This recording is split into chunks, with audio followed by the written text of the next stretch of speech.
What's up, everybody? Joshua Thomas Gray here. Today, I'm with Greg Klassen. He is a furniture maker, like luxury, high-end. I'm actually scared right now because we're sitting at one of his tables that is for sale if you want it, and I don't want to break it.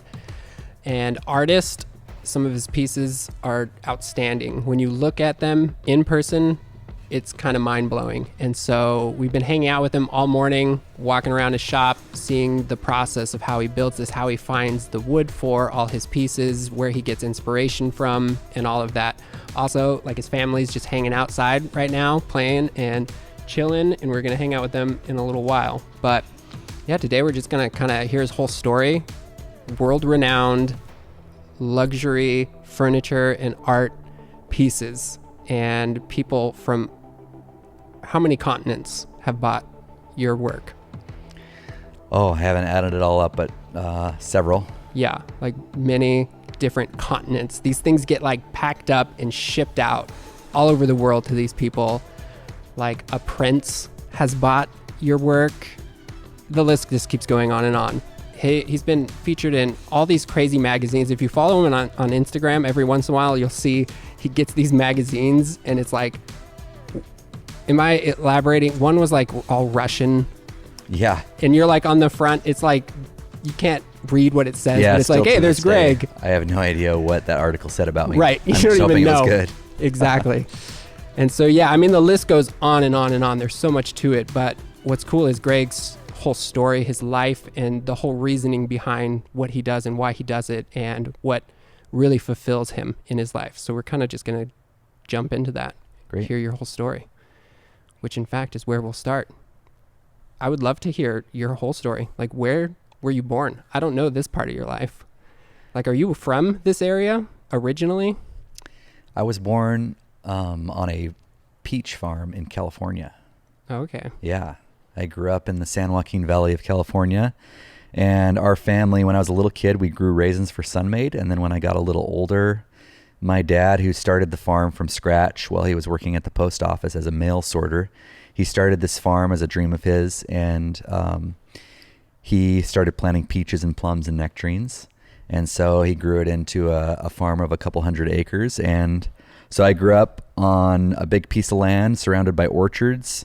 And I spent my childhood on tractors, driving around fields, eating fresh fruit in the summer, working really hard in the California sun.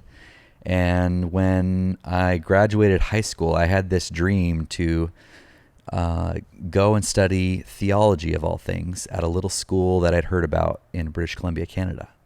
And so as soon as I turned 18 that summer, worked my final summer on the farm at home, and I packed up my wood-paneled Jeep Grand Wagoneer, big, beautiful Woody, and I filled it up with gas and drove all the way to Canada from Central California. Actually, I filled it up with gas many times. If you know that vehicle, it gets it's thirsty.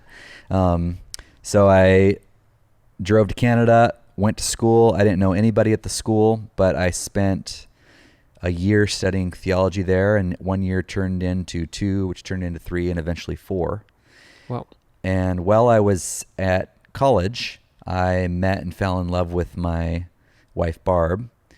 We were best friends from day one at school, and we started dating, and then we eventually got married while we were still in college. And right after we got married, I had my first introduction to woodworking, and it was as a garbage man at a local wood door manufacturing plant in Lyndon, Washington. My job was to sort through wood parts and garbage and different things, and so in doing that job, all of a sudden I had wood in my hands for the first time, and we didn't have any furniture. We were newly married. We were really poor students. And so I took home wood, which coincidentally, the job was in Washington and our home was in British Columbia. And I would commute internationally to get to work every day, just to work minimum wage as a garbage man. Oh. Because I couldn't work in Canada because I was an American citizen on a student How visa. long was like the longest border wait you had during that period of your life? Oh, there were some good hour-long waits. Just one way. Yeah. Man. So I'd wake up sometimes, depending on what our shift was at work. I'd wake up at like 4:30 a.m. just so I could get through the border and get to work. Yeah. It was like an hour drive to work plus the border crossing. Jeez. All just so I could make minimum wage and climb through garbage bins and keep this manufacturing plant clean. But the cool thing was I just stumbled into wood. I brought wood home and I made furniture for my wife and I, really crude, simple furniture.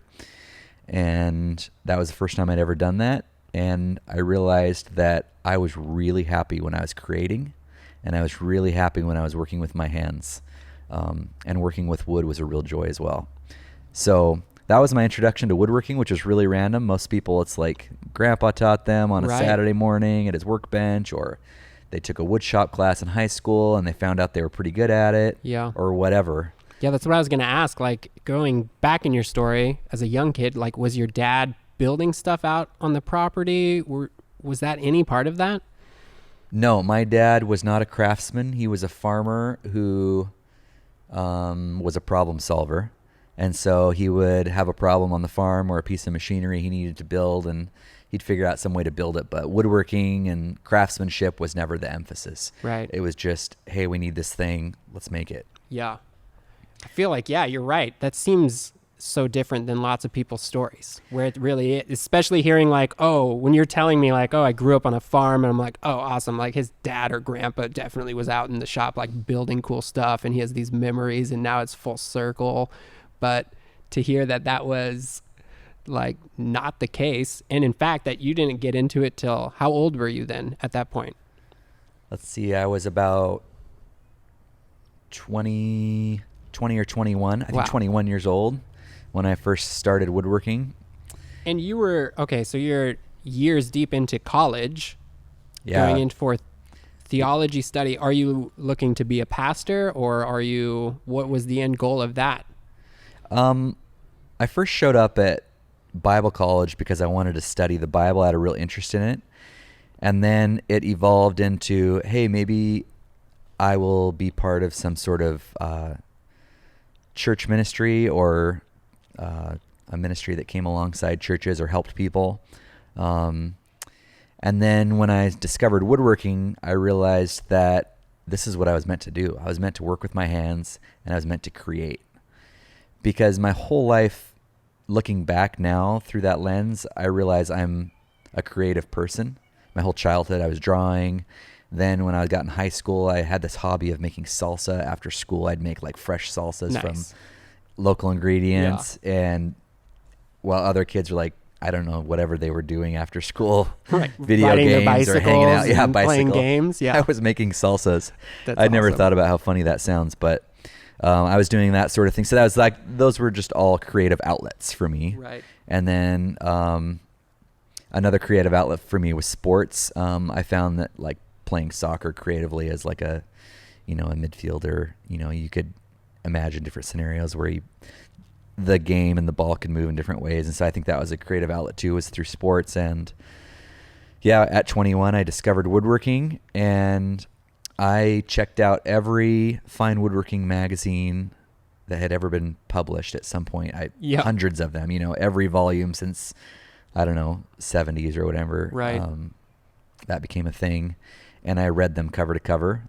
I read every book on woodworking that the library system, both in Canada and in Washington State, had on hand. I had stacks by my bedside. I just consumed it all. And you're building stuff out of this scrap wood. Yeah, I'm building stuff out of the scrap wood. Like, you're learning techniques through these magazines and kind of trying them out. And where are you living? Where are you doing this work? So we were living in Abbotsford, British Columbia, Canada at the time, and I was doing the work off of a workbench that I made out of our back porch. No garage. No garage. It was a covered back porch outside of the basement suite that my wife and I rented for $500 a month from a nice couple that lived upstairs.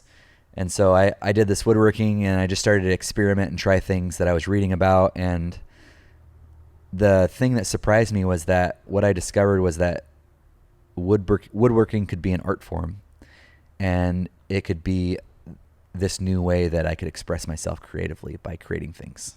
Right. Yeah. And that's evolved into, okay, let's talk about that.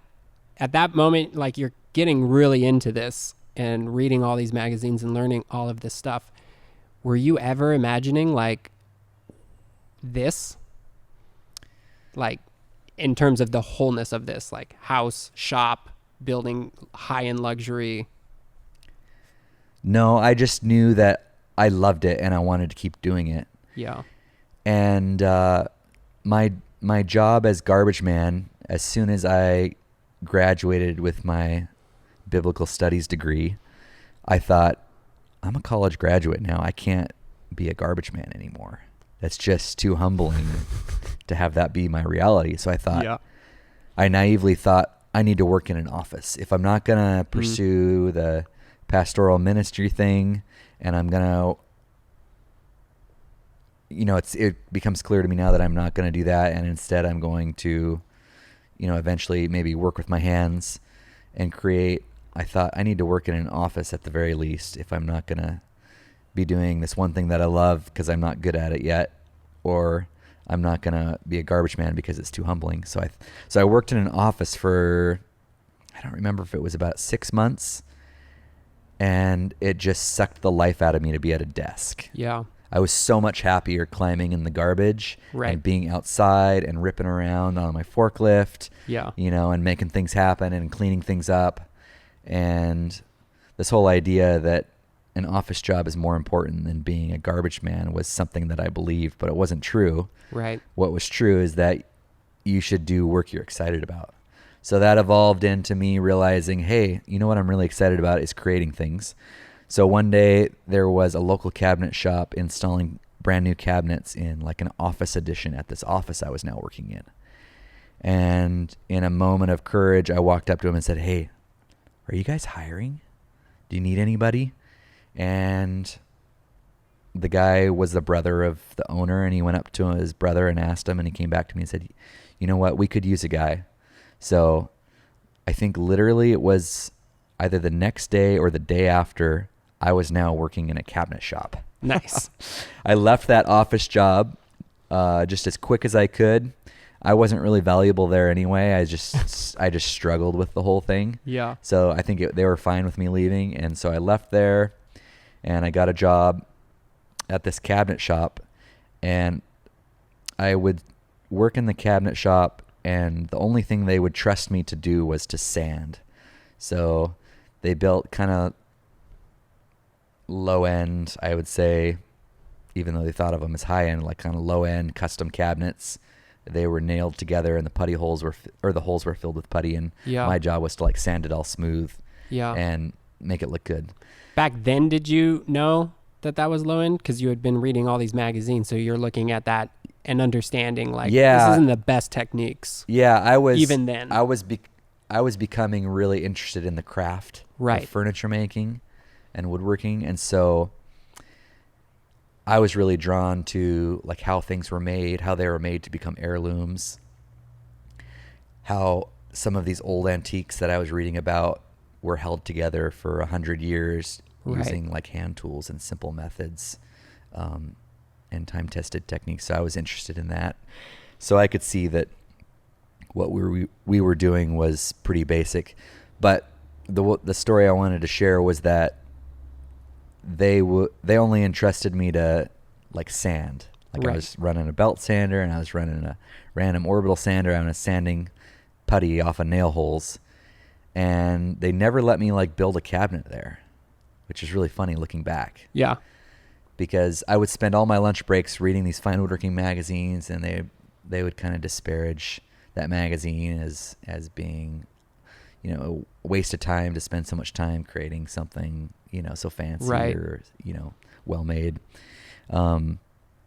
But while I was at that job, they graciously let me use the shop. I think I rented the shop space for $5 an hour to make my own little work on the side. So I'd save every tiny little piece of scrap wood at the cabinet shop. And then I started my own little side gig, and I got myself juried into a local farmer's market as a craftsman vendor, arts and crafts vendor. And I would make things after hours. I'd work 8 hours, and then everyone would leave except me, and I'd stay in the cabinet shop, and then I'd spend the next few hours like just playing around making stuff out of the scrap wood. Nice. And then on the weekends, I'd go to the farmer's market and try to sell it. Yeah. You know, if I made $100, I was super stoked, and Yeah. I was like, I can't believe it. I made $100. Do you remember what will I even spend all that money on? Yeah. Do you remember the first person who like bought with real money? Yes. And the person buying something, did you experience the just like having to give stuff to friends and family? Be like, here's a chair, take it. Yeah, absolutely. Yeah, when I was still in college and doing woodworking as a hobby, I made like these wooden binders that some friends bought for me. They were all made out of birch wood, and I would custom and personalize them with the first letter of the person's last name. Yeah. And I'd like spray paint this scroll sawed letter, and I'd glue it on the front of the binder. Like, Yeah. you know, one friend's last name started with B and had a big decorative B that I glued on the front. They were ridiculous, but Yeah. you know, and I'd charge like $8. You know, Nice. it's like really getting some profit there. And then, yeah, once I started my first business, which I called Furniture Organic, and I was at the farmer's market. I did cutting boards and mirrors and benches and all these different things. And I still remember the first person that commissioned something from me, and I still remember what I charged her. She wanted a wall-mounted cubby cabinet thing that had coat hooks on it. So she showed me the approximate size and gave me freedom to just make what I wanted. Anyways, I spent hours and hours and hours crafting this thing out of maple with like this mahogany border around it. It was really elaborate. All this time I put into it, and I charged her $65. And when she paid me, she must have known that I didn't see the value of my work. Yeah. So she gave me a tip of like $20, and I was like, oh my goodness. Yeah. She was so generous. Yeah. Now I don't have just 65, but I have 85. You know, this thing's, I took night after night after night, I worked on this. Right. And so that was my first experience with that. So that was pretty cool.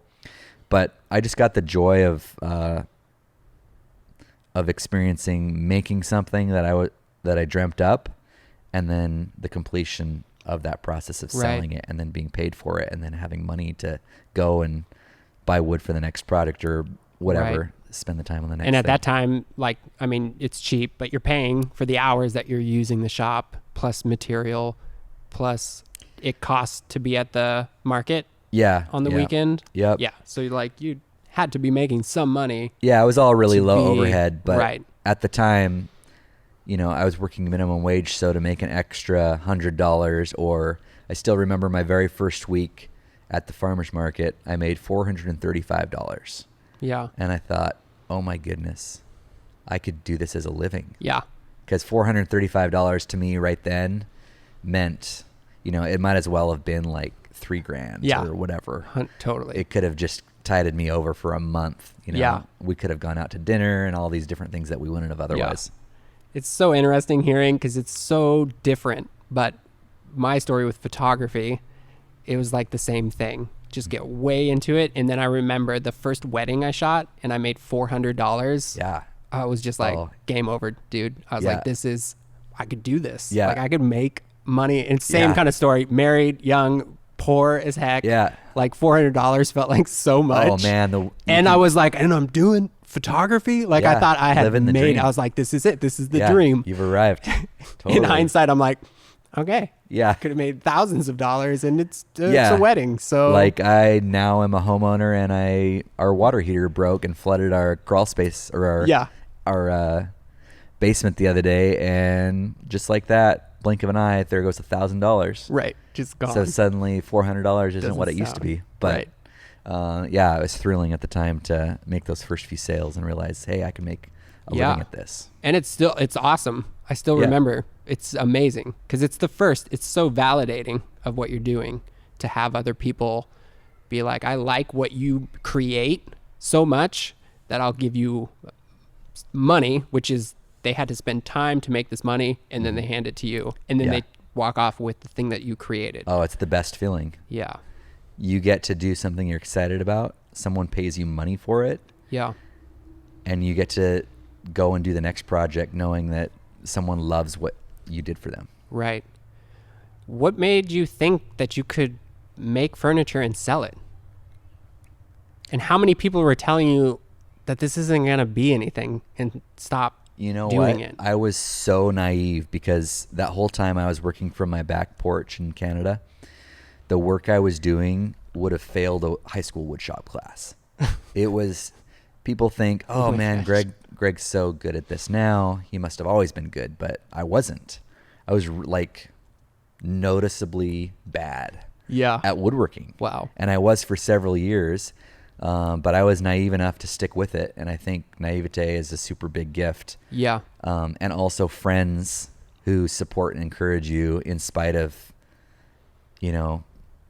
the missing quality in what you do. Right. That's a huge gift too. Yeah. Because if they'd told me the truth and said, Greg, this is actually not that good, that would have been crushing. But instead, they bought my work. They commissioned me to make things. And so that was super encouraging. Yeah. So then fast forwarding, at what point, like how long are you doing this? And when did it start turning into like, I need to figure out how to stop working for somebody else and I need to figure out how to do this full time and be able to support my family? Or were you not thinking that way? Like, when does this start switching? Yeah, when I was working at the cabinet shop, I realized that was kind of a dead end, and that wasn't really what I wanted to do, because making cabinets is essentially kind of nailing or screwing like plywood boxes together. Right. It wasn't the craft and the artistry that I was really taken with. And so when I realized that, I left that job, and for a couple years I thought, hey, I'm going to go learn how to like remodel homes. So I did that for a little bit, but that also was lacking the craft. So what I did was, in my readings, I came across a furniture artist who was also an author, had created these beautifully written books talking about the craft of cabinet making, which for him meant furniture making. It's a European phrase for furniture making. His name's James Kranov, and I found out that he'd started this school on the north coast of California, and he was a Swedish furniture maker, started the school in California, and it was a world-renowned school that had students come from across the globe to come and study with him, and eventually with the people that he trained and who took over the school and teach there now. And so I applied to this school with really big hopes that I could get in. And the first year they rejected me. My work just clearly wasn't good enough. Right.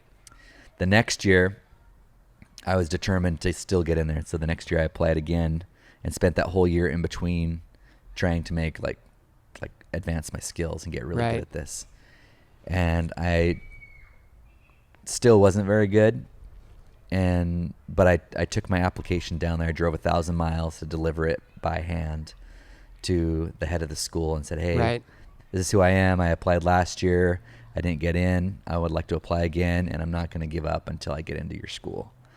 So they let me in the second year. And so I studied furniture making and furniture design at this school in California. And so I learned all of the intricacies and skills involved in making heirloom quality furniture. I mean, this school is really intense. We made our own hand planes. We would get steel and we would sharpen it so sharp that you could just gently shave off your arm hair. Wow. It was razor sharp. And then that blade would go inside of a wooden hand plane that you made from just wood. And so we would make our own tools and instruments so that we could craft every wood surface with great care and detail. Right. And so, was this like a moment of just like, these are my people, this is what I've been looking for, and you're just now surrounded by these other people who are looking at creating stuff with wood like you've always dreamed of? Yes, that's exactly what it was. Up till that point, I'd never found another person that had this passion for woodworking or furniture making. Right. And then I show up at the school, and everyone has traveled across the state, the country, or even the world, just to come study together with this shared passion. Yeah. We had people from Israel, Berlin, Argentina. We had college professors on sabbatical. We had Ivy League students who'd finished like Princeton and Harvard and Yale, and now were like wanted to work with their hands and discover a new passion. And then there was me. I showed up with tools that were on the tool list that we were required to have, but mine had never been opened. A lot of these people, they were already super accomplished at woodworking, and they knew the terminology, they knew the techniques. And I was showing up as green as can be, and I opened my tools on day one. And so it was a super steep learning curve, and I got really consumed by it, which was really cool, a cool way to learn, because it's like drinking through a fire hose. Right. But it's not forced on you. You're just like, bring on all of the knowledge. I just would pepper my instructors with questions, and I learned at such a steep pace. And it was just the best thing. I was totally consumed by it. So that was 2 years in California, and part of that time, my wife and I moved to Sweden, and I was an exchange student at a school called Capella Garden, which is in a little village on an island in southeast Sweden. And that was an amazing experience, both the education and culturally, to live with these other people on the other side of the globe and gain a whole new perspective on life. And had you or your wife ever done that? I mean, Canada, but you're pretty close. We had my wife had once been to Europe before, but I had never been. So that was all brand new. And you're moving for your first time. Moving for the first time. Yeah. And Barb was pregnant with our firstborn, Ruth, who's now 11. So that was 11 years ago. Wow. Yeah, so we moved there. That was part of year 2. That was part of year 2, yeah. Okay. Yeah, so she was pregnant while we were there. We just had the most romantic time there. We traveled everywhere by bicycle, so we just would bicycle through the countryside, and we'd go to a grocery store, and we didn't understand anything. We had hoped that we were buying flour so we could come home and make bread or whatever, but we were never totally sure. Right. Is that baking soda or is that powdered sugar? I can't quite tell. Yeah. Because we can't read Swedish. But we had the most amazing time and just really enjoyed the culture and the history of Scandinavian people. Nice. So then what happens after that? How do you end up here? Is this jumping ahead? Yeah. So we finish our time in Sweden, and then I come back for one more semester in California. Okay. And within 2 weeks of coming back, we were going to have a baby. But problem was we didn't have a place to live, we didn't have any money, and we didn't have health care. So we come back, we discover how to do all those things in rapid succession. We figure out where the hospital is, all these things. We have our firstborn child, born 6 weeks early, out of the blue. Yeah. Real big surprise, really dramatic and exciting. We bring her home to this garden shed that we were renting for $700 a month that had been turned into like a little studio apartment. Okay. I still remember that the longest part of it was 8 of my steps, because Ruth had colic when she was first born, and so I would hold her in the middle of the night, and I'd walk 8 steps down, 8 steps back, and I'd walk, and I'd just be shushing in her ear to help her calm down and go to sleep. So she had pretty humble beginnings, even though she didn't know about it. Yeah. So that was our reintroduction into life in California and also into parenthood. And then I finished up my training in fine woodworking while we were there in California. And then it was just this crazy time for us because we were brand new parents. We had no money. I was coming out of woodworking school after I'd already gotten a degree in biblical studies. So on this whole new journey, both in career and in family. We're also still really young. We're like 26 at the time, each of us. And we pretty much our whole lives were an unwritten, undetermined kind of story. So we didn't know where we were going to live. We brainstormed, let's be in California, or let's go to Washington, or let's move to upstate New York, or what about Vermont? Right. We thought of all these crazy, we could do whatever we wanted. We had no real attachments. We had freedom to just kind of freehand write the next chapter. So we decided to move back to Washington State, the northwest corner of the state, so we could live near Barb's family. Her family Barb's Canadian, and her family is they all live in British Columbia, so Okay. we would be close to them, but also be in a place that we kind of knew already and really loved. But the most riskiest, or the riskiest, maybe dumbest idea I had was to not go into a job where I can make some money or save up some money before I started my business. Yeah. But instead I was like, you know what? We're never going to save any money when I'm working minimum wage. Right. Because that's all I could seem to find at the time. So I said, I've got a passion for it. I'm hungry for this. Let's just start a business. I'm going to call myself a furniture maker, and we're just going to make it happen. So we came back. We had 15 grand in student loan debt just from our last year at woodworking school. The previous college we'd both managed to all pay off. We had a high mileage 1994 Toyota Corolla with a roof rack on top that held a bunch of our stuff.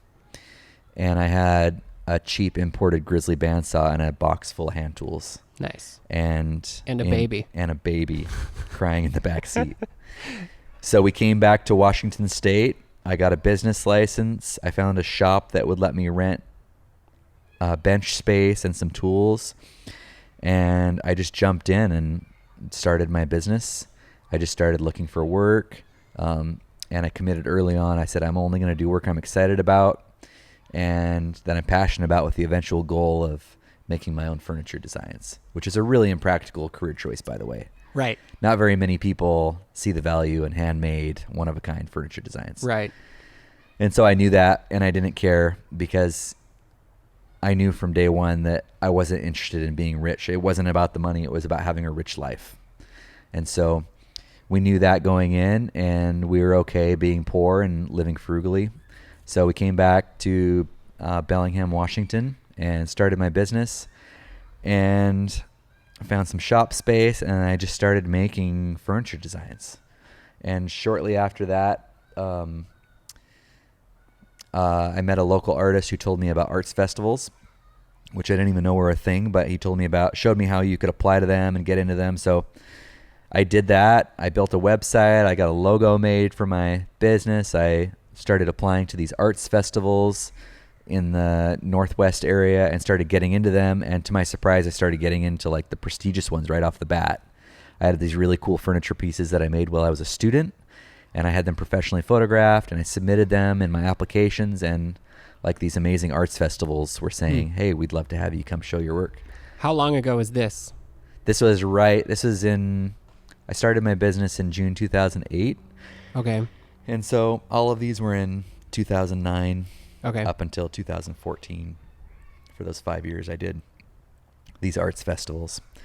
And so that was also my first introduction into this idea that I'm not just a woodworker and I'm not just a furniture maker. I'm like selling my work alongside painters and jewelers and sculptors and ceramic artists. Like, I'm actually an artist. And that was super empowering, because when I was a little kid, when, you know how they ask you in elementary school all the time, what do you want to be when you grow up? It's like this ongoing question, like the kids always have to answer. Yeah. My answer was almost always an artist. And then I took that, and as I became a teenager, I just shoved that idea down somewhere deep and ignored it, and just it disappeared for a lot of years, and I never even thought about it until I found myself getting into woodworking, and then finally now into the arts festivals. And that was like, hey, remember? You wanted to be an artist your whole childhood. Well, and look, here you are, you're doing it. So that was really cool. Was that like a immediate, like, or was it kind of as you kept going to these art festivals and you were hanging out and talking with the painter and the sculptor, that you were like, wait a minute. Yeah, the things I'm making are art, like your sculpture and your painting. It wasn't immediate. It took years, like probably 2 or 3 years before I think I called myself an artist, because in my mind that was like a prestigious term. Right. Like that was, wow, an artist is something really cool. Yeah. It means you're taking your wild ideas and making them into something. It means that you're living a life of risk and adventure because you're doing something totally out of the mainstream. Right. It means that you're making a living from doing something you love. And so for me, that was like almost like a reverential term. So I didn't use that for myself until I'd heard myself described that way so many times that finally I just thought of myself that way. Yeah. So.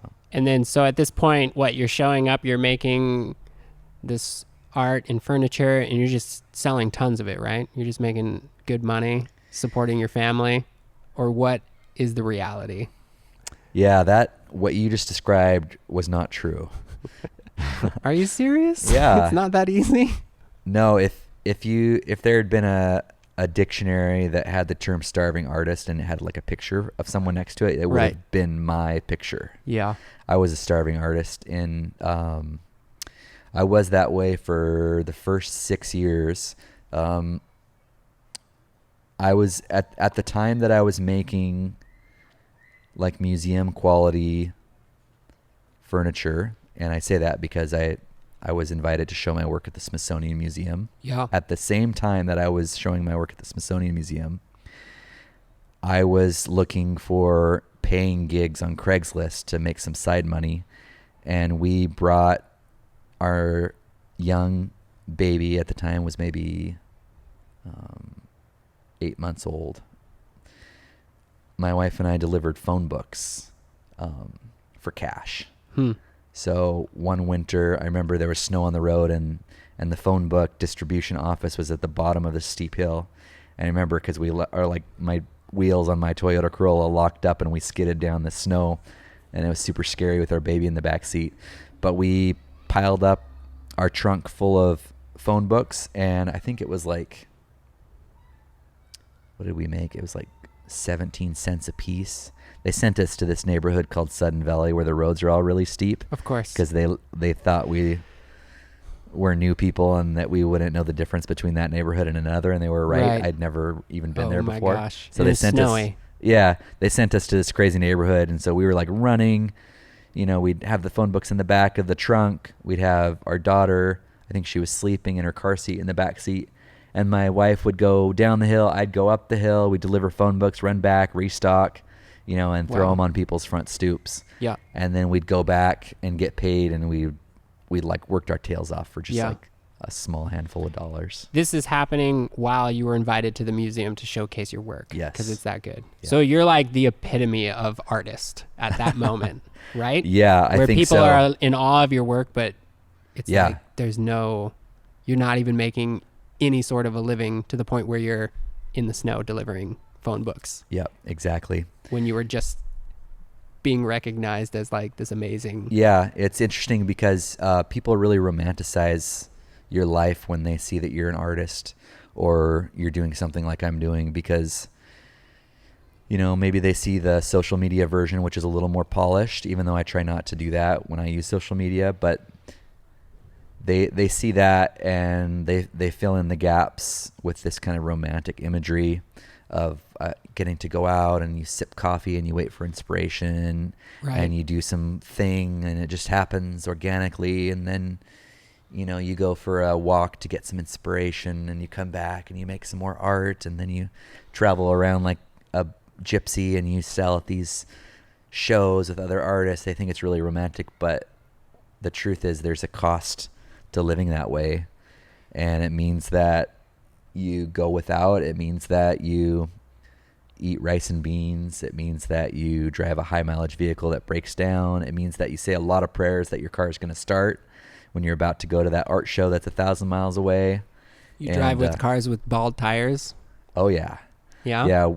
This Toyota Corolla that I mentioned, we kept a stick in the trunk of it.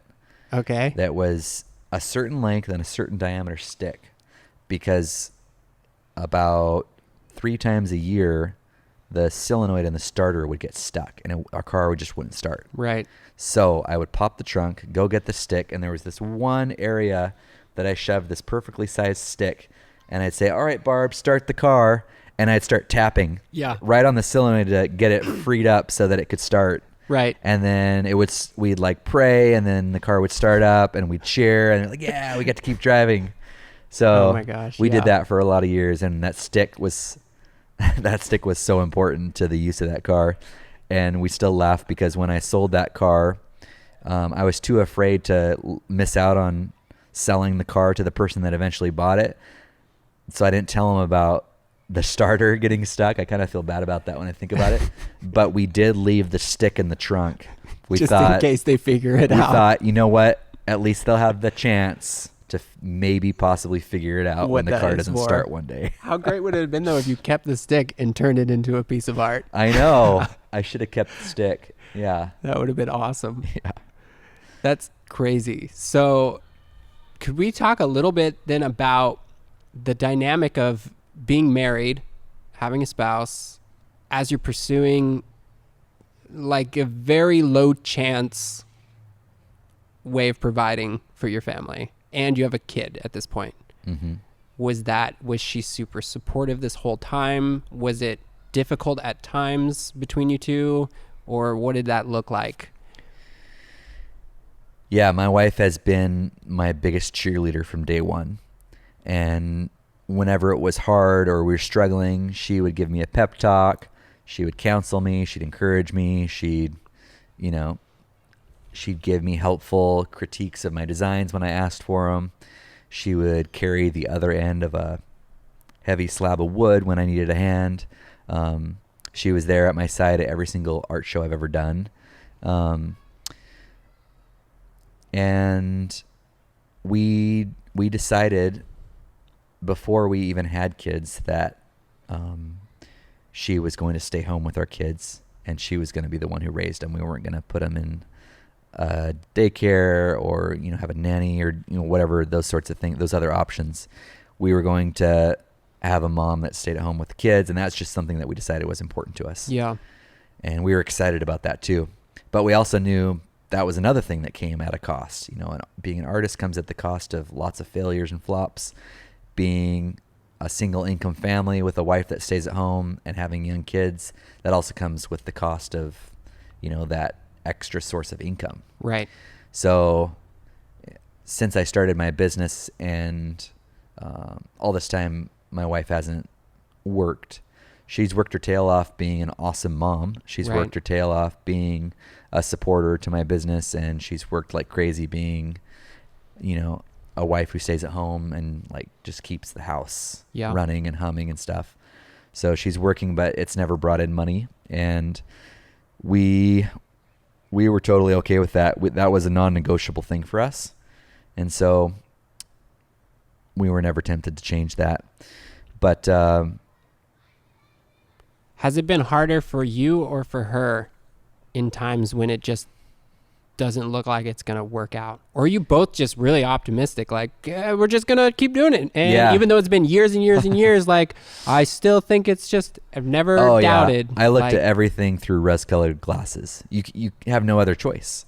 If you see reality for what it really is when you're a struggling artist year after year after year, and you go to shows and thousands and thousands of people walk past your work and don't buy anything when they pay you in compliments instead of in money, that is so hard and so humbling. But your only option is to think, you know what?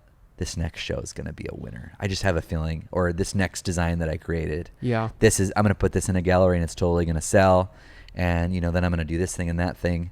So optimism is, you have to be fiercely optimistic. Yeah. Because, if you're truly going out on your own and you're taking the risk of being an artist, or even if you're an entrepreneur and just starting a business, it's going to be hard. Yeah. I don't think there's many stories where it was just easy from day one and it just got easier and easier over time. Right. It doesn't. If that was the case, I just haven't heard that story yet. And I've met a lot of people who've done their own things. So yeah, it is really hard. I mentioned being in the Smithsonian Museum show. That was this hugely prestigious thing. I was interviewed alongside Martha Stewart, who was like this honorary chairperson there, and we were on TV together, and it was like this big thing. My mom and her friends are all so proud. There's like this name recognition. Hey, Greg was with Martha Stewart. Oh, wow, he must be really making it. And the truth is, our family drove 3,000 miles across the country and 3,000 miles back for me to sell one coffee table, some small little lamps I was making at the time, a mirror, and like maybe some cutting boards. Yeah. And we drove all the way back, and we even broke down on the way. Like, that's the reality of it. Like, Right. it was 6,000 miles. It was a month away from home, and I sold a coffee table. Yeah. And not like these coffee tables. Yeah. At the time, my prices were lower, and I was still like trying to establish myself and everything. So, Right. yeah, so many humbling moments. So Yeah. optimism, it's the only option that you Yeah. have. Because if you spell it out for what it really is, it's not going to make sense logically, and you're going to be tempted to give up. Right. And was that, like, you were talking about ignorance earlier. At this point, do you still look back and be like, oh yeah, I was still pretty ignorant, thus making yourself optimistic? Because at some point, like, you had to start getting wise to, like, all right, kid, stuff not selling enough at this rate, like, this isn't gonna work out, although I still want to pursue it, right? Yeah. Is that what was going on? Or it just seems too It was really optimistic. It was really tempting to give up. And yeah, so tempting. I mean, if I'm being honest, I looked for jobs Yeah. to do for like a period or for a time. I even applied to be a flower delivery guy for like $15 an hour Yeah. in Fairhaven, Washington. Yeah. And they didn't hire me. They Right. didn't want me. Yeah. And then That's the other problem when you do stuff like this. Nobody even wants to hire you. 'Cause yeah, they're like, why would we hire you? yeah. What are you doing? So like, I had these little moments of weakness or trying to be pragmatic or Right. staring some bills in the face and realizing we didn't have enough, where I was really tempted to, go do this other thing. And then those doors just always were shut. Right. And so I just hung on to my optimism and my belief in myself. And it's a belief that I actually get from my dad, because when he started the farm I mentioned earlier, Right. he wasn't a farmer. He wasn't trained to be a farmer. Like, he just bought land. He saved up. He leased and bought land, and he just decided he was going to be a farmer. And Wow. he created this hugely successful farm that my brother's now taken over, and my brother does really well with it, and he's happily farming. And so just that naive self-belief, I think, comes from my dad and his Nice. example. Yeah. Seeing him do it gave me the roadmap to do it for myself in Right. my own way. Awesome. So then moving forward, at what point did you have your next kid? And are we getting close to a point in your story where things take a dramatic change? And pre the dramatic change, you're we'll get to the part where you invent this new kind of table that you call the river table. Yeah. Yeah, I had, let's see, by summer 2014, I'd been a struggling, starving artist for a lot of years. We were traveling to these arts festivals and getting occasional successes and then occasional failures, and we just kept going. And by that time, I had our second daughter, Beatrice, and then finally in 2013, our son, Oliver, who's now 6. He just turned 6. So by then I had 3 kids. I was still pretty much a starving artist. And in spring of 2014, I had created a whole new body of work over the previous several years. I'd created this whole body of work that I was calling my river collection. It was tables and wall hangings and art pieces created around the theme of water, mostly rivers and lakes, using live natural edge wood and hand-cut glass. It was something that I invented and played around with and experimented with mixed results. And in spring of 2013, I had amassed a whole collection of these pieces. I had them all photographed. I had put them on a website, and I just really invested in this. I spent months making these pieces. And then I thought, you know what? I'm gonna swing for the fences. I'm gonna try to hit a home run. I'm gonna show my work in Manhattan. I'm going to go to New York City with about a dozen pieces. I'm going to ship them all across the country. I'm going to empty our bank accounts, and this is going to be it. This is going to be my coming out party. I sent out press releases. I sent out invitations to come to my event to people that knew about my work on the East Coast. I pitched my work to like the New York Times, all these newspapers, that, hey, I'm coming. I'm going to launch this new collection of work. This is what it is. You know, I shared photos, all these things, hoping to get press and excitement for my work. I mean, this is like a Hail Mary. Had you shown the pieces? Had you gone to any more local places? I'd had like one or two tables at a time at each of my arts festivals, but it was never like, here's this cohesive body of work. Okay. So you don't even know if people are super into these or not. I knew that I was selling a few here and a few there, and I knew that people loved my river tables. I'd been taking them to arts festivals. Okay. And I wasn't selling a lot of them, but I was selling one here and there. But what I was seeing happen was something all new in the way people responded to my work.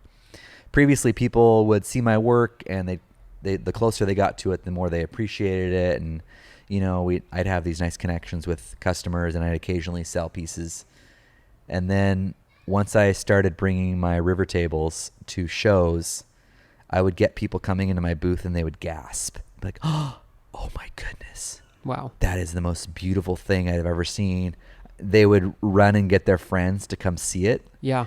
And there was this new buzz and energy about my work that had not been present at any shows when I didn't have my river tables there. Right. And I was getting this emotional reaction from people. And I had people say, man, this just makes me so happy to see this. Yeah. It's like, it's a piece of furniture and it's giving you joy.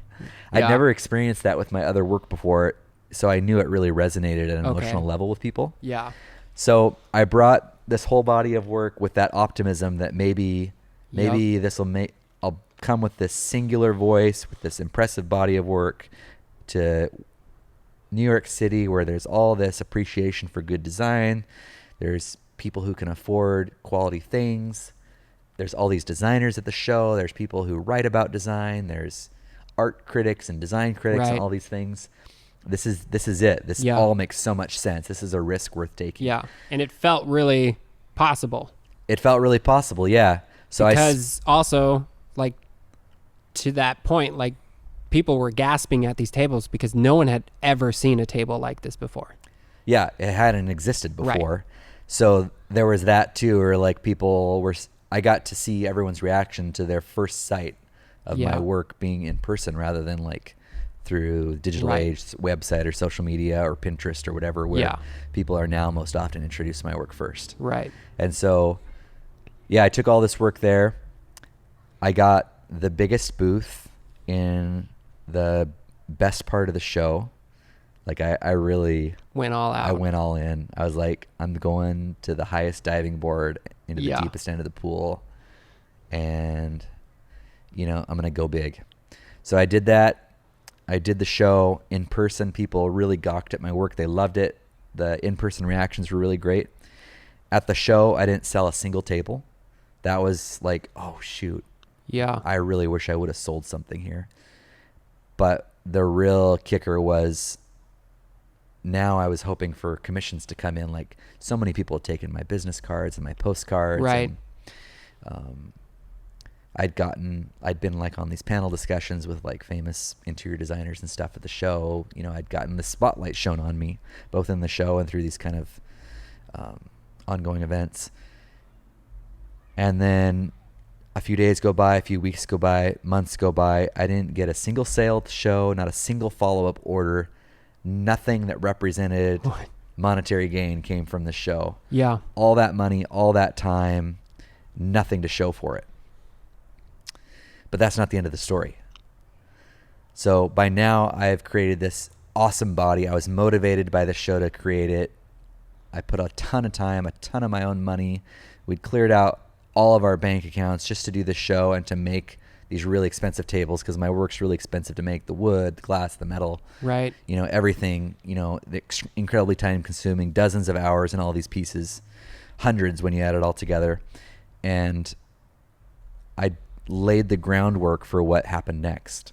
So I developed the skill of introducing myself to people that could write about my work. I figured out what they'd like to see, the pictures, high-res images.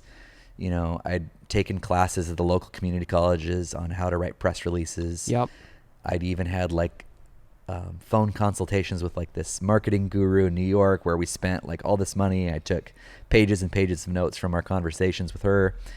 I'd learned the skill of marketing myself. The business side. Yeah, the business side. Yeah. So I was doing that in tandem with doing shows, thinking, okay, in shows, I'm limited to who I meet in person, but what if I get people in magazines to write about me or on websites to write about me? Right. Just think how the reach that I could have with that. Well, for the most part, that didn't really work out. It was a lot of swings and misses. But then one day, one of the people I introduced myself to was this. It was the smallest person that I introduced myself to. Right. It was a small design blog. It wasn't the New York Times. It wasn't Sunset Magazine. It wasn't Architectural Digest Magazine. The ones that were my gold standard. Right. It was rather just this blog that I loved to follow that introduced people to really creative new designs or craft or art. He just had this knack for curating really interesting, innovative things. So I thought, I would love to see myself on his blog. I followed his Facebook page. I'd love to just see myself on there. So I went to their website, found the little submission page, wrote off an email, said, I spent 5 minutes writing this email, wrote an email, said, hey, my name's Greg Klassen. I've created this new body of work that I call my River Collection. It's these series of tables and art pieces that feature, this beautiful wood and hand-cut glass. I think your readers would like to see it. And I hope you think so too. And within an hour, I hear back from him and he says, oh, I love your work. I'm going to post something on it in the morning. I was like, oh, cool. That's so fun. I tell my wife, hey, I actually heard back from one of the people that I wrote and he's going to post something. So the next morning he posts something and I couldn't believe what happened next. Almost, this sounds like a clickbait BuzzFeed story. Yeah, You'll never believe what happened next. Never believe. But really, truly, Right. What happened next has changed our lives from top to bottom. Yeah. He wrote about my work. It went viral online overnight. I'd gone from struggling, starving artist to my work now gaining fans on every continent in the world.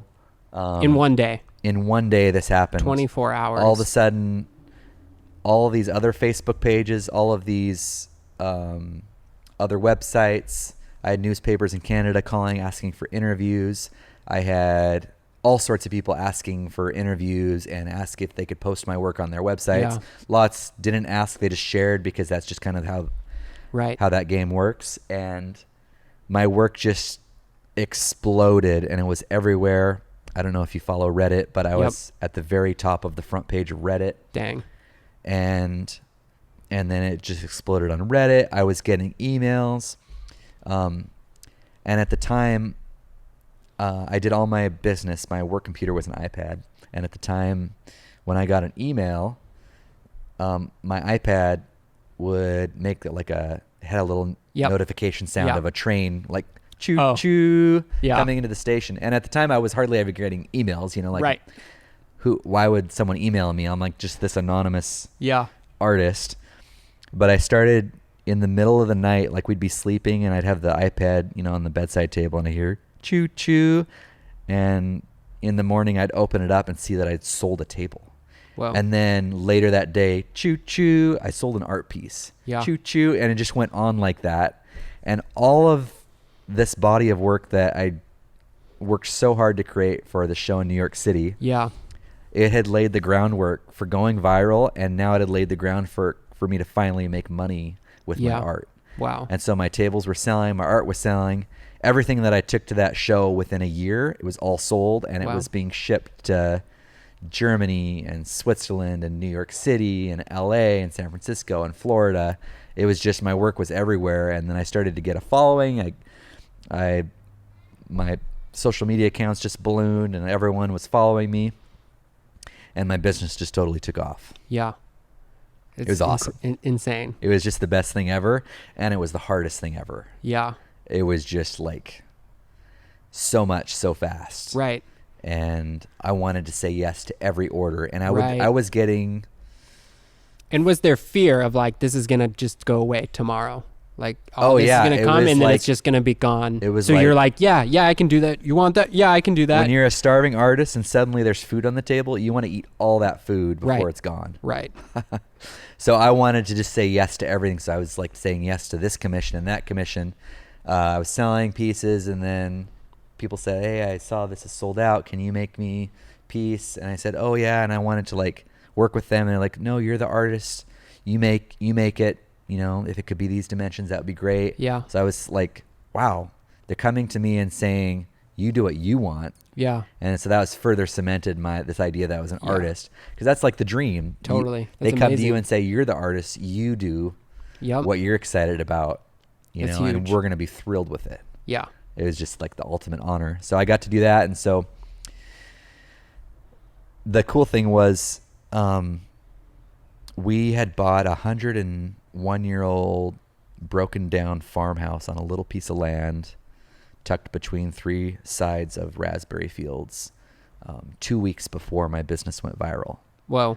So we'd bought this house. We had 3 little babies.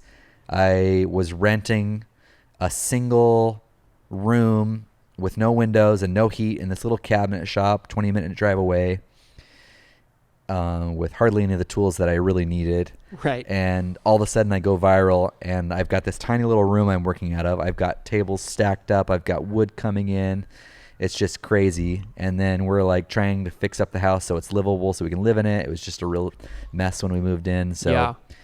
I'm like making tables all day, and then in the evening I'm putting on a suit and I'm spray painting our whole house, and we're like ripping out the carpets and having the floor refinished and gutting this and that, and Yeah. and then I'm just taking orders and I'm shipping new work. I'm learning how to build shipping crates. I'm learning how to even find a local shipper, because before that the farthest I'd shipped was like a table to Portland. Yeah. You know. Yeah. So learning all this stuff on the fly, it was really exciting and really exhausting. Yeah. So going viral and people like buying your work from all over the place. You had just bought this house. Was that like this big like jump in faith of like, we're going to invest in a house, we're going to fix it up? Or was it absolutely. actually like cheaper to do that? Or was We- this a big step? When we bought our house, we had no business being homeowners, because Okay. I Yeah. had wildly unpredictable income. Right. You know, I'd sell a table, like a little, you know, I'd sell a $600 custom made table, and Right. then nothing would happen for a couple weeks, and we'd have to live on that 600 for a month or something. And we were living in a house that we were renting at the time. But one day we're driving home from church through the countryside. We always like to come home on Sundays from like a different roads, just to Yeah. explore and see new things. We come down this road called Noon Road, and it's like this hilly road, just goes through farms and countryside, and it's just my favorite road around where we live. Yeah. And I said to my wife, I said, "Man, I could really see us living on Noon Road someday." But at the time we were like, you know what? We're about, how old were we then? We were, I think we were about 30 years old. And we told each other, you know what? In reality, we'll probably only be able to buy like the most modest home like in 10 years, maybe when we're 40, if we can just like Right. pile up just enough cash to maybe, you know, put a down payment on a place. Yeah. But so I said that, you know, we're driving down Noon Road, I could really see us living here someday. And then a mile later, we come up on a for sale sign, and this little farmhouse we'd never noticed before because it's kind of shrouded by some trees that were Right. overgrown in front of it. And it was on 2 acres. It was surrounded by these raspberry fields. It was a beautiful old home, 101 years old. Beautiful, like, to someone who sees beauty in like old, broken, Right. classic American farmhouses, which Yeah. was us. We just thought it had just like a classic lines, and it was still standing straight, even though, you know, it was in kind of bad shape. And we saw the price, and it was a lot lower than other homes we were used to stopping and, you know, Right. getting the real estate flyers. You know, it was like a third less than most of the homes we usually stop and look at or whatever. So we were like, whoa, this one's cheaper. But still, like I said, we had no business buying homes. So it was really unrealistic. But then we pulled into the yard. No one was living in the house. It was kind of, there were trees everywhere. There was a rope swing hanging from one of the trees, and we just like got parked, got out of the car, looked through the windows, and we started pushing our kids on the rope swing. You know, hour or two passes by, we realized we're just so happy and at home here. Yeah. We're just playing. Wow. And then the next Sunday, we don't really talk about it. We just, every Sunday we seem to end up back at this farmhouse that's for sale. You're just hanging out. Yeah, we at just it? hang out and pretend it's ours. Oh my gosh. Until one day our like 3-year-old says to my wife, she said, "Mama, is this our house? Do we live here but just not sleep here?" And we were like, this is weird. Yeah, no, honey, we don't. Oh my gosh. And then one day, I remember That's so we'd funny. gotten, we'd brought a picnic lunch for Mother's Day that spring, and we'd put out a picnic, and we were having lunch again At the house. at the farmhouse. You know, no one lives there. It still wasn't selling. Oh my gosh, dude, that's so funny. And then all of a sudden, a realtor drives in the yard and shows the house to a lady. And my wife and I hadn't admitted it to each other, but we were totally in love with this place and wanted nothing more than I'd to hope like so. live here and make this our forever home. But we were almost superstitious. We didn't want to say that to each other. Yeah. Till all of a sudden, the real estate agent is showing the house to this lady, and we look at each other, and like each of us, our heart sinks, and we're like, "Oh no, she might buy our house." Yeah. So we admitted to each other that we just were in love with this place. We could envision a whole future here. We can envision taking out some of the raspberries, maybe someday, if possible, you know, save up enough money to build a little shop that I could work in. Maybe if we save it up some money, maybe even remodel the house. You know, maybe someday these perfect trees where it was holding the tree swing could be like our treehouse trees. And we were like, you know what? We're going to pray about this. We're going to give it to the Lord and say, if it's meant to be, open the doors. If it's not meant to be, close them. Yeah. Slam them shut. We're fine either way. We just want to just be obedient and do the thing that we're meant to be doing. We're not going to force it because obviously we can't. We don't have the money to just go and pay for it, Yeah. which most people do. If you want a house or you want a car or you want dinner, Yeah. you figure out if you can afford it. If you can, you go and get that thing. Right. We had no business buying a house. We didn't have money for a down payment or anything. Yeah. Anyways, through a series of miracles, all the doors just swing wide open. And a couple months later, the farmer next door is giving us a discounted price on the house because he likes us. He's putting a new roof on because that one was kind of like in need of replacement. Family gave help for the down payment. We moved into the house, not sure how we're ever going to pay one of these mortgage payments, which is now like 40% more than our rent that was already tight. And then we're like, it's time to like refinish the floors, but I'm so busy. I've just gone viral like 2 weeks later. Yep. Things are getting crazy with my work. You know, we're working on the house. I find like a guy who wants to trade for my work to refinish the floors. We pull out the carpets. Underneath are all these old growth fir floors. And our home just starts to become beautiful. It starts to become what we imagined. We start plotting the treehouse and the trees. You know, we start to dream of, you know, taking out some of the raspberry field and building a shop. I start sketching designs for my dream shop. All these things just start happening. It was just a crazy time. Dang. So Yeah. then from that point to where we're at today, it just expedited all the dreams that you've been working towards for so long. But has it gone beyond what you ever imagined? Like some of the stuff that you're doing in like your shop and like you talked about building the tree house and that's there now. Is it like fulfilled those things that you and your wife dreamed about, or has it even maybe overdone it, or there's still like these now bigger dreams that are coming? Yeah, we're totally living our dream. Like, Right. we dreamed up this life, and now we're just blessed that it's happening. Like, it's just happened before our eyes in the last Right. several years. And even before that, I was living the dream when I was the struggling, starving artist. Right. That was my dream. Yep. It wasn't my dream to be so poor, but I mean, that came with it. I was blessed just to be an artist, whether I made money or not. Now Right. it's just, it's gotten easier, and it's opened up opportunities to Right.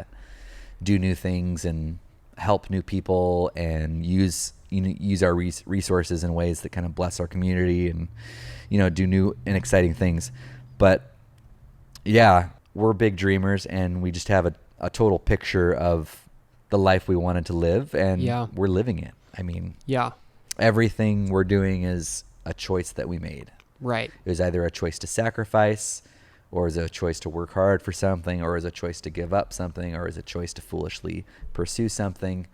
It's just a series of choices that Right. leads to the life that we're in now. And yeah, we love it. I work down here in the shop. I get to create art all day outside. My kids are playing. Like right now, they're literally swimming in a like this pool whole time. I'm sure out- people could hear it. Like Yeah. they're right. It's Yeah. just like a whole group of kids just Yeah. playing right outside. Yeah, there were, what was there, like 8 There's kids like in that 10 of little, them in that little swimming pool. It's a feeding trough swimming pool, and they're just full of kids. Yeah. But this is just the way we imagined it. Right. It's just what we wanted, and love it. And so I work down here in the shop. My wife homeschools our 3 kids, who are now 11, 9, and 6. And I work a 40-hour work week. I turn away work so that I can work a 40-hour work week. Yeah. I turn away work so that I can go on adventures with my family, and I turn away work so that my kids have a dad who says yes when they want to play. Mm-hmm. So it's awesome. We love it. We do a lot of adventuring. We do a lot of exploring. This spring, we just came back from a 33-day road trip. That was like a sabbatical. Yeah. Is my first big break from work that I've taken since I started my business 11 years ago. And so we just decided to just leave and go and explore and see the world and camp and Yeah. just go to national parks and eat good food and play Frisbee and sit in reclining chairs, read books. It was awesome. Right. Yeah. And so I think that's where I'm like getting that in hindsight now of doing these big trips, and with a family, like things change the dynamic as your kids get older and stuff, things that you just never could think about before. But having resources like money and being able to do like a big trip like that, pre going viral, was that ever even like, oh yeah, we'll have 3 kids and be able to afford an RV and be able to just go on vacation for over a month? Like, it's hard to imagine that when you don't have money and you can't understand where you're going to have such an excess of money that you can do. But was that, again, what I do notice and what is inspiring about your story is how intentional both you and your wife, and how you're a team. You're a unit that works together, Yeah. that actually thinks through like what to most people is like a crazy idea. Yeah. And like insane. Like, what Yeah. are you even thinking? You have no business doing that. In Yeah. fact, a lot of people go like, that's just really reckless of you, especially because you have kids.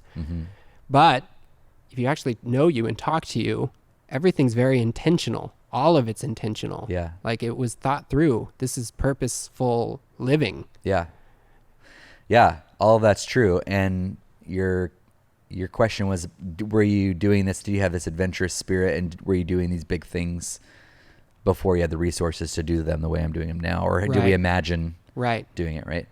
And the answer is we were doing all sorts of crazy things back when we were poor. Yeah. That a lot of friends and family had opinions about, that maybe they weren't super supportive of kind of the crazy things we were doing.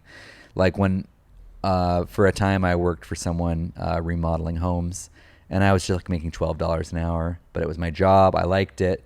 And I said, hey, my church just, we have this opportunity to go on this missions trip after Hurricane Katrina and help clean up and Yeah. serve these people in Baton Rouge, Louisiana. So I went there on a mission trip, took a week off, unpaid vacation. I've actually never had a week of paid vacation in my life. I don't even know what that's like. It sounds amazing. Right. I would love to be paid to like go and just like be on vacation, do what I liked. But we went there, went on this trip, which was really impractical. We didn't have like money saved up. Right. And in fact, the trip cost us like a couple $1,000s for flights and everything, right? So it was costly, but we believed in it. We thought it was something that we should do, and it was our chance to help people that were hurting and stuff. So, excuse me. So we did that. And when we came back, right when I got back, my boss laid me off for like, I guess he didn't like that I went on this trip or whatever. But I was all right. You know, I went and we just continue to do things like that. Right. One time before I went to woodworking school, I thought my great opportunity was to like go and do this apprenticeship for this like respected fine woodworker in Massachusetts. So at the time we might have had like $1,000 or $2,000 in the bank, and we spent half of our money to fly across the country to go check out this opportunity to see if maybe we should move to Massachusetts. It was like, you know, it was on the mainland off of Cape Cod, like South Dartmouth, I think it was called. And we went all the way out there to check it out thinking, I think we're going to do this. I think this is awesome. We'll move over here. I'll get my fine woodworking training. This is where I'll really like get some momentum and learn the craft that I so desperately want to learn. And we went out there and it wasn't the right fit. I didn't want to work for this person. It just, you know, it wasn't the right thing. But we were crazy enough to spend half of our money to go check our opportunity out. Yeah. You know, at the time, you know, rent was a struggle, food was a struggle. You know, we didn't have retirement accounts, still don't. Right. It's a strange thing to admit on a podcast. It's on my list of things to do, by the way. Nice. But yeah, so we did that crazy thing, and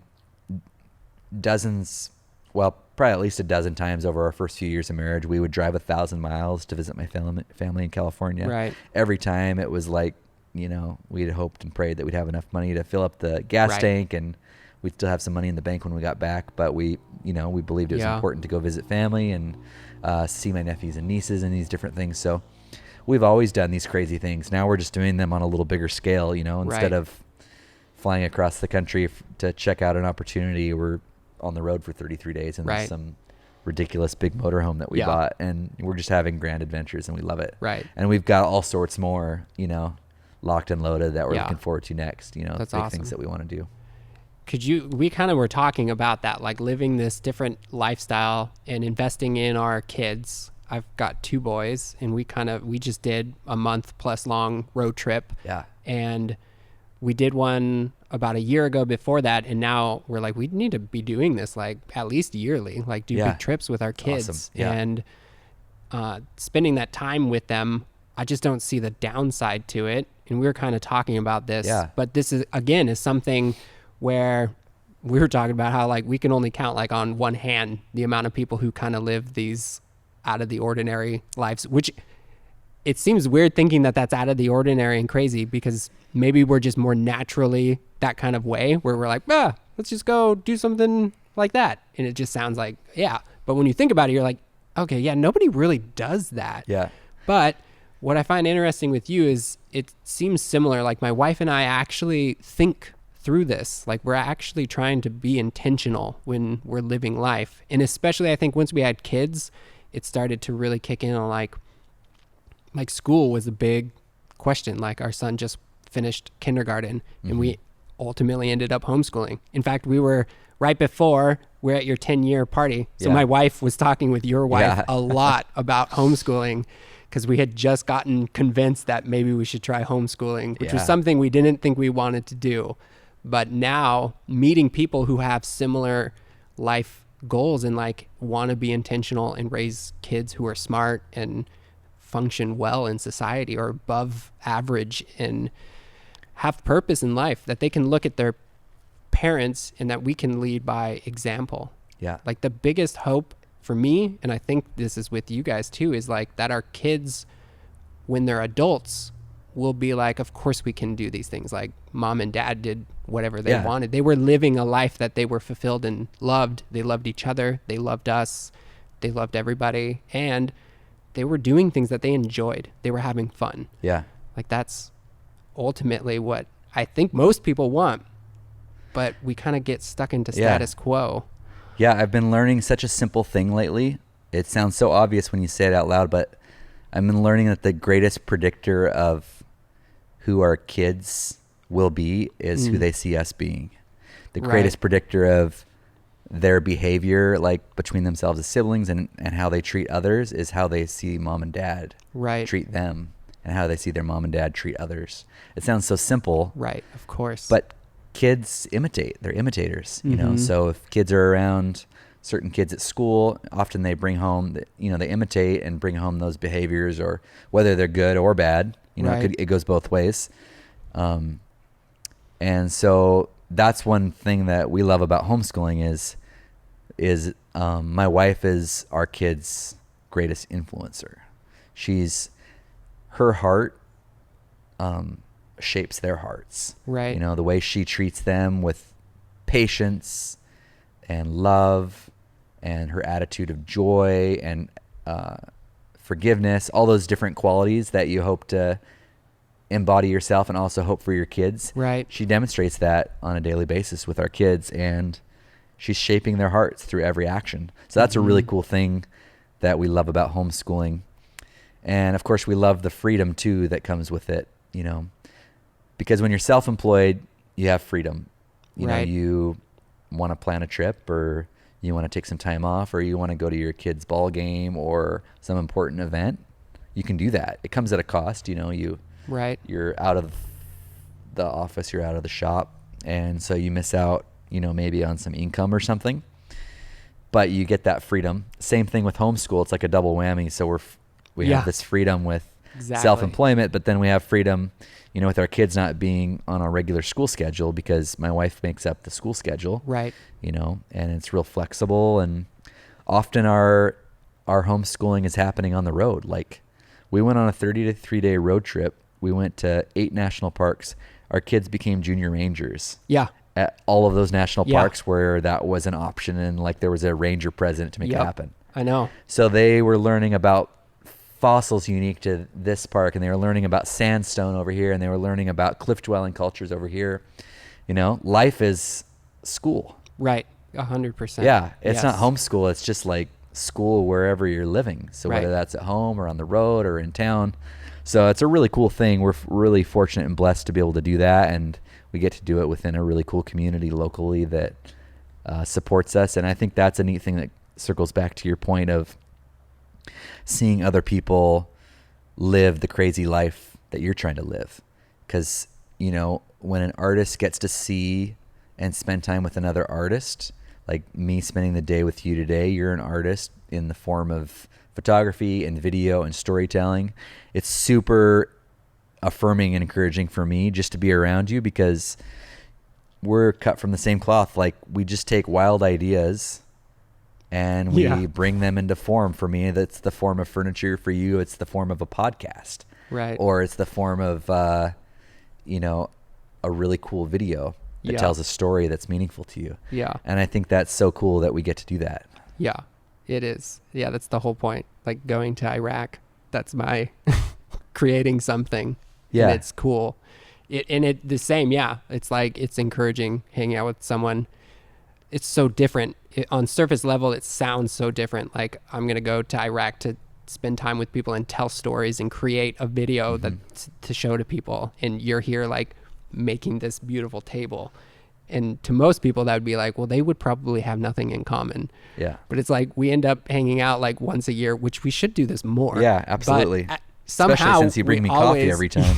No, you're always welcome here. Mark, because I was looking to make sure I knew your address, so I like scroll back on my text, and it's like the first text. These were like 2016, and I know verbatim. I'm like, want a coffee from Woods? Like, every time. Every time, and I'm like, I guess that's my thing. I bring Greg coffee. Little did you know, it's one of my chief love languages. Great. That's perfect. I bring my dad coffee sometimes, but I was like, apparently I always ask Greg if he wants coffee. I just Yeah. know Yeah. intuitively. I'm like, Greg wants this. I know he Yeah, does. he's part of my tribe. Well, the coffee because tribe. you're out here to drive into town. You Oh, probably yeah. just don't do that very No, often. I don't. Yeah. Well, more often than you think. Yeah, if you Yeah. could see my coffee purchase history, you'd be astounded at No, you would be how much I pursue. on mine. It's embarrassing. But there's one thing that I wanted to circle back to, Josh, that we chatted about earlier when we weren't recording. A new discovery I've made lately is what I want to share with you. So my work obviously has gotten lots of attention. You know, I've been on the covers of all these magazines. You know, I've been written about in all these different publications and had these great opportunities. I've seen people react to my work, you know, with a lot of emotion, and people collect my work. I even have some of my clients have become collectors, and they say, I want to make your work a theme of my home.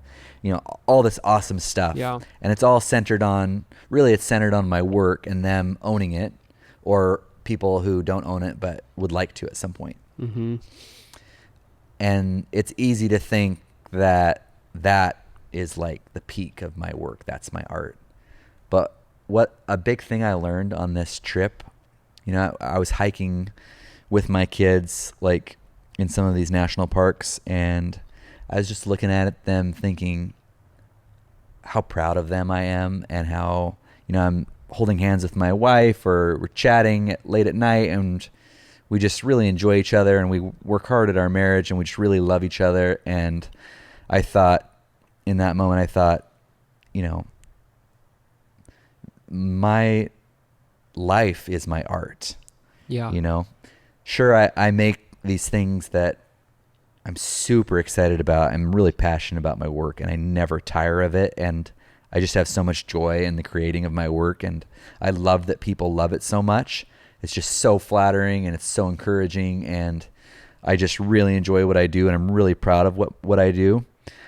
But what I'm even more proud of is the life that I've created. I'm proud of the kids whose hearts we're shaping. I'm proud of the marriage that I work out with my wife. I'm proud of, you know, the way our kids treat their friends. I'm proud of just everything in our relationships. Mm-hmm. And I think that's my true art. That's the enduring art. You know, Right. a table, a wall hanging, it's special, and I don't want to discount that. But it's an object. Right. You know? And who cares if you're a horrible person? Yeah. Like, good for you So long as when you die Yeah. and everyone's at your funeral and they're like, yeah, he made like the best tables. Super cool. But he was a total jerk. Like, in reality, Yeah. he was not cool to his kids. He was never with his kids. He was just always making his tables. Yeah. Like, that's a... Yeah. So that was kind of a discovery I made on our trip, and it's just something I've really been thinking about since we've been home. And so I wanted to share that with you. And also, that's kind of given purpose to my use of like social media. Yeah. I think for me, social media has been like, it's become like a really special privilege to share that part of my story, you know? Right. Because when you sell your work through a gallery or at a show or through a website, it's all focused on the work. What do you create? How do we get it? Right. You know? In social media has got a lot of bad to it, but the good part that it has is that I can share my story, Mm-hmm. not just, you know, let's go behind the scenes on how I create my work or how I get inspiration or source material or whatever, but let me show you that I love my kids. Let me show you that I love my wife. Let me show you how important real things are to me. Yeah. But also how I blend them together, you know, like, let me show you how our family hopped in the Sprinter van with a Right. table, and we drove a Delivered couple it. hours away and we delivered the table. Or how we all, you know, last winter we flew to New York City and delivered this huge conference table and installed it, and, you know, share that Yeah. whole journey. I think that's really cool, because nowadays we don't have enough pictures of people Mm-hmm. who put their family and put their husbands or wives or whatever Right. at the front. Mm-hmm. Usually that's like, oh, occasionally you get a peek of this thing. Right. And so, yeah, I just love that opportunity to share that. And I think that's a cool opportunity. Yeah, like you were saying earlier, which I think is just really awesome that you, like, of all the people, the guy who's making art luxury furniture out of wood is the guy who we're driving to go get coffee, and you're like, I really want to use my platform to teach people how to be a good husband and a good father. And it's like, wait, what? The guy who's like, that's so different, but it's also, in my mind, it's not. But I think for a lot of people, the jump seems crazy. Like, what? But when you pursue something that you love doing, like this art that you create, and you pursue that purposeful life of doing, it's a holistic, it's all of life. Like you're saying, like your actual life is art. And I think that's like what I hope so much that people get out of listening to these stories of people like you, where it's like you kind of have to go all in on life. That means your work, your relationships, your literally everything. You need to just go all in on it, because if you're not, then you're not living to your fullest. It's so true. It's such a good point. You have to go all in. I mean, if you dip your toes in the water, you're going to decide water's too cold. Yeah. I'm uncomfortable with that. I don't know if I like that. Yeah, that's good. But if you dive right in, whether the water ends up being, bathtub warm or like tropical beach warm, right, or it's icy cold, you're in the water and you're there. Right. It's a really great metaphor for taking that jump, because you got to just do it. If you dip your toe in the water, you're always going to find some reason why you shouldn't go all the way in. Yeah. Because guess what? The water's probably not warm. No, probably not. And by the time you get waist deep, like, you're definitely not going in any further. Yeah. You're turning around at that point. That is, yes, 100%. Yeah. But yeah, man, this has been awesome. I mean, for sure, like, I wanted to make sure that we talk about family and all that, because that is, knowing you, I know how important that is. And I think people who follow you on Instagram, they do see all these posts, and you do post pretty longer form written stuff and, portraits of your family. And like, I don't think people are missing that. Like, that's huge. And I'm sure it's actually made a difference in some people's lives, which is amazing that you could be a furniture maker by craft and trade, and that's what you do in your art.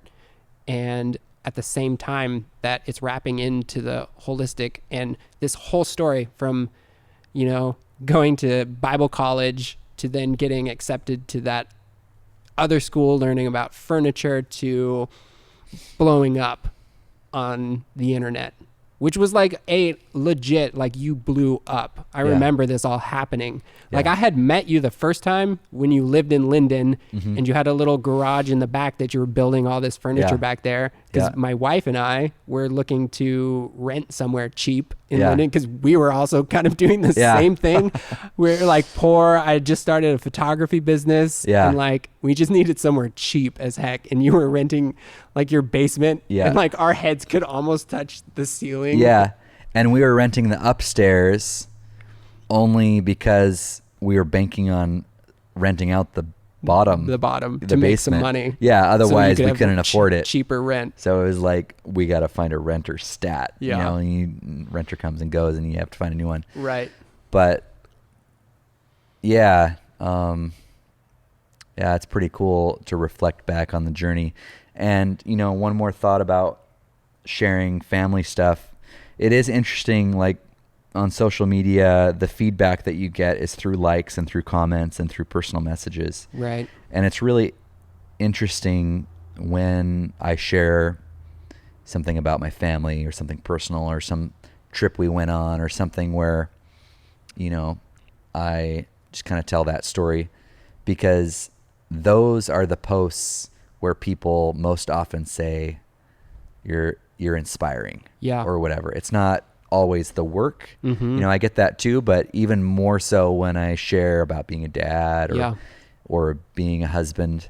And I'm certainly not preaching. I'm just showing people one way they could live if they wanted. Yeah. You know, I'm just giving them a picture of what's possible if they wanted to do that too.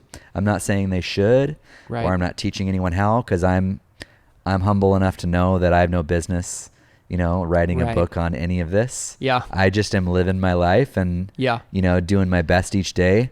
But I think it's so important that we're given these pictures of people who live the life we dream of living. Because none of us would be where we're at if we didn't see one person at least who went and took a leap and did something crazy and made it happen. Yeah. You know, I had a person like that, a woodworker named Sam Malouf, whose book I read when I was a young woodworker, and I just thought, man, if Sam can do it, maybe I can do it. Yeah.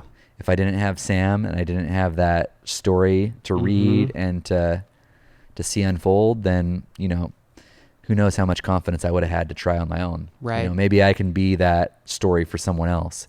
Hey, if Greg did this, maybe I could do it. So. Right. And that's totally the point. Like, you're just a regular guy. Oh. Nothing. I'm super ordinary.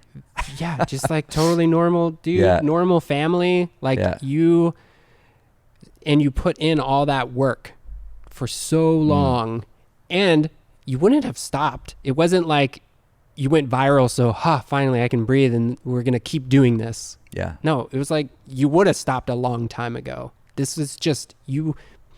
It sounds like you basically just can't not do it. You just have to be doing this. It wasn't something where you're like, oh yeah, I think we'll make, you know, some good money and we could raise a family and buy our dream farm house. It was the opposite. It's like, we don't know how this is going to work. I just know that I love doing this and it fills me up.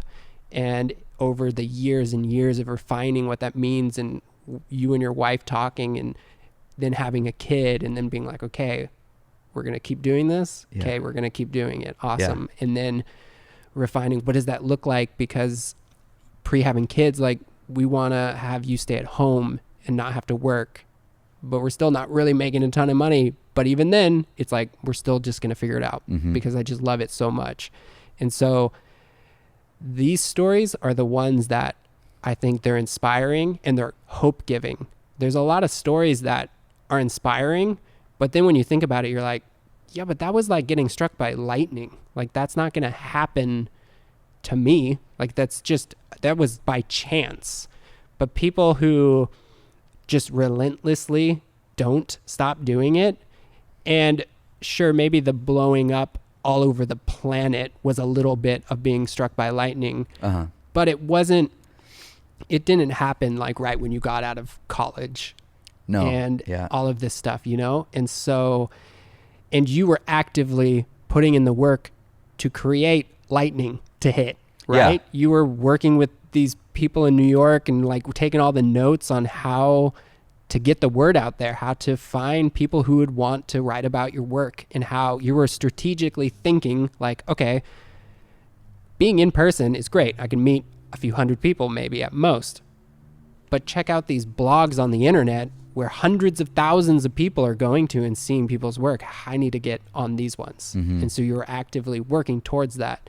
And so if you live a life like you, where it's just so enthralled with what you're doing and just there's no other option, it's like, this is just what we're going to do.